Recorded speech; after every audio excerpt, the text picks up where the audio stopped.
This week. So for anybody who doesn't know, I pick an Irish word or I pick an English word that sums up usually the Connacht game or there's something to do with the games this weekend. I ask Porrick what that word is in Irish, and he gives me a little bit of lesson in Irish, and all of us a little bit of a lesson in Irish. So this week I picked a nice simple word that definitely in Irish is incredibly simple and does not have multiple meanings or multiple versions of it depending on what you're talking about, because that's not how Irish works, right? It's a very straightforward language.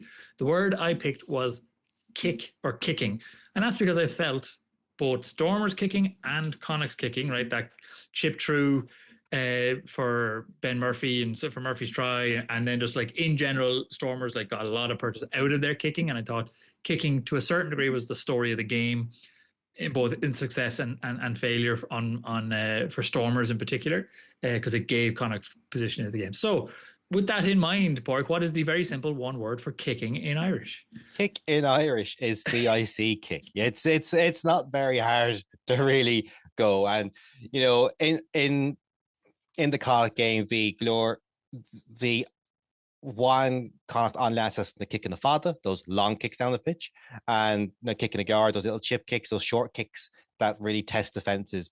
Gilbert putting pressure on Stormers after a long kick, Bolton reclaiming his own kick after that little chip, But then at the same time, because this is how language starts, that's just a simple word for kick. But when it comes like to conversions or penalties, you don't kick a penalty in Irish. You might have kicked two penalties in English, damn you two, call kick Pinosh in Irish. You got your two penalty kicks in English. You scored them, you converted them.